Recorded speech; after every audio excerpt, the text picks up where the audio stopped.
I want to welcome Ted Cruz to the program. Senator, how are you, sir? Mark, I'm doing terrific, and let me be the first to say I'll do everything I can to fix your phone line. Well, you'll be about as effective as I am, I think.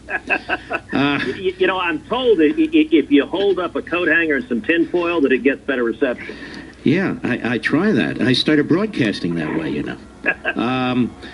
Senator Cruz, first of all, I watched... By the way, your younger listeners have no idea what we're talking about. No, of course not. That's okay. They've never actually seen a television antenna. You know, Senator, I watched these hearings on Brett Kavanaugh, and I've seen some horrible hearings. This is like a low. You have a United States senator violating, or at least trying to violate, the Senate rules and the committee rules, demanding that he be held in some form of, be held responsible for it because he's running for president. Yep. Have you seen this before? I haven't. It is political theater. And you know, in many ways, you can view it as sort of the ultimate extension of Robert Bork's hearing 30 years ago. But now we've gotten to the point where the nomination is every Democratic member of the committee had announced they were voting no on Brett Kavanaugh before the hearing started. So there was no mystery, no surprise. And it also became abundantly clear not a single one of them had any questions about his qualifications. They all agreed he was fully qualified. And most of them had no substantive critique of his actual decade-plus service as a federal appellate judge. Instead, they spent their time attacking Donald Trump, which they devoted a lot of time to, and also, you know, I mean, it was remarkable to see the Senate Democrats apparently coordinating with protesters who one after the other would scream and yell and disrupt the proceedings. We had 70 people arrested the first day of the hearing. Mm-hmm. And what the day we started the hearings, one of my colleagues, Senator John Kennedy, said, you know, there have been these reports that there was a conference call of all the Democratic senators on the committee along with these protest groups. So this was a deliberate strategy. Is that true? And he looked over at the Democrats. And Dick Durbin, Democrat from Illinois, he responded. He said, yeah, we had a conference call. And he didn't dispute for a moment that this was all just play acting, where I think they recognize rightly they don't have the votes to defeat Brett Kavanaugh. Brett Kavanaugh is going to be confirmed. And so because their base is so angry, so filled with rage, that I guess they thought it would impress them to have lots of people screaming and yelling and disrupting. And that ultimately, you know, I guess it reached its final culmination in Cory Booker's I am Spartacus moment. Which he's not, but that actually didn't end well for Spartacus last time I checked.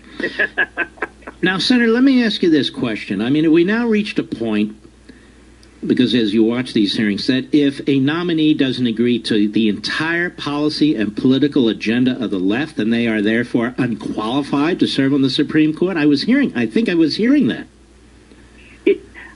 In many ways, this is the result of what we've seen over the last 50 years, which is as the court has gotten more and more politicized, as the justices have said, we're going to resolve every public policy issue in the land. Well, if Supreme Court justices behave like politicians, we shouldn't be surprised to see the political process treating them like politicians.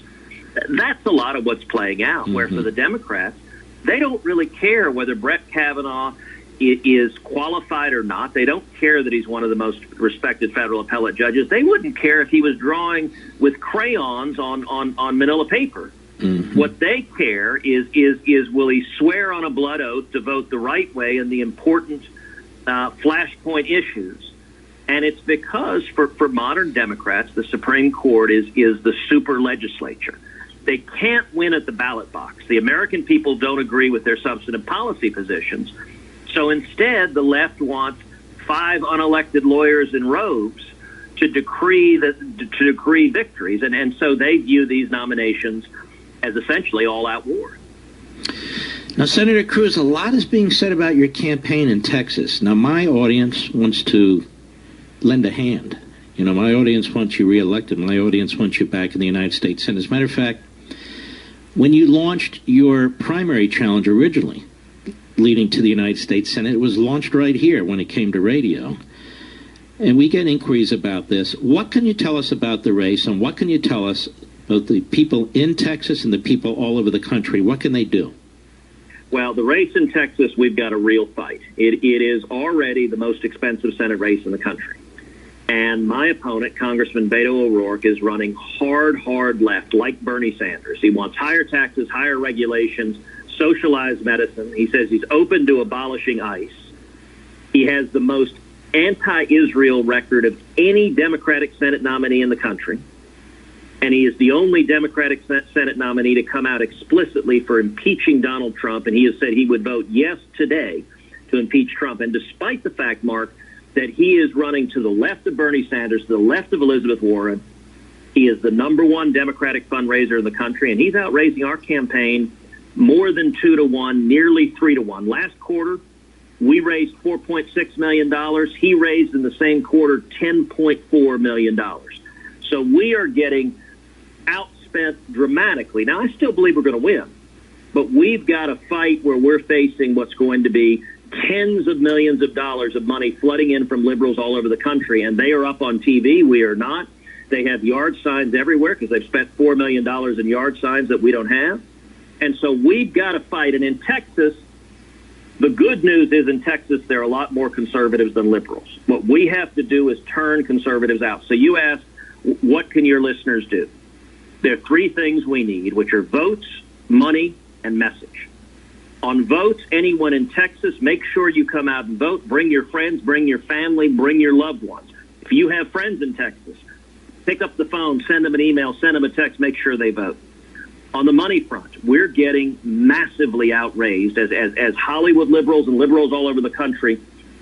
If Democrats could defeat one Republican in the country on the ballot in 2018, it would be me, and they are flooding this race with cash. So what I would urge everyone, go to our website. It's tedcruz.org, tedcruz.org, tedcruz.org. Make a contribution. If you're in Texas, go to tedcruz.org and order a yard sign. Put a yard sign out front. And then the third is message. Speak out. Use our voice to speak out for why freedom matters, why we should end sanctuary cities, why we need to secure the border, why we should confirm strong constitutionalists for the court. This is a battle, and there is a country with a starker difference between the 2 candidates in this Senate race in Texas. TedCruz.org is where I'm hoping millions of you will go and make a donation.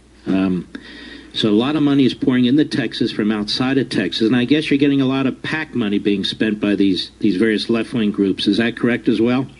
Well, for example, J Street PAC, which, as you know, is virulently anti-Israel, is bundling money for Beto O'Rourke. They've raised over $185,000 for it. And look, I'll give an example. You and I both care passionately about Israel and America's friendship and alliance. In 2014, when Hamas was raining rockets down on Israel, Beto O'Rourke was one of eight members of the House of Representatives to vote against funding Israel's Iron Dome missile defense system. Virtually every Republican in Congress voted yes. Virtually every Democrat voted yes. Nancy Pelosi voted yes. Maxine Waters voted yes. But Beto O'Rourke voted no. And that is why you're seeing the hard left money rushing in. We're seeing right now, he and I are having a big dispute right now over protesting, NFL players protesting. Beto O'Rourke is all in with Colin Kaepernick. He's all in with NFL protesters. He was asked at a town hall by a veteran. A man stood up and said, listen, I'm a veteran. My family has a lot of veterans. We're offended when we see wealthy NFL players dropping to their knees, refusing to stand, protesting during the flag. Do you think it's disrespectful? And Beto O'Rourke responded, no, he didn't think it's disrespectful. And he went on to say, he said, he couldn't think of anything more American than taking a knee and protesting during the national anthem.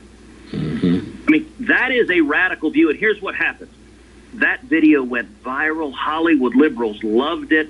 Ellen DeGeneres retweeted it. Kevin Bacon retweeted it. They went crazy over it in Hollywood. And so actually he was on the Ellen show this week just being praised. Well, the better news is you're on the Mark Levin show. And we're going to talk to the audience now. and we're going to give you a helping hand, Ted. Good luck to you. Keep at it. We'll be right back.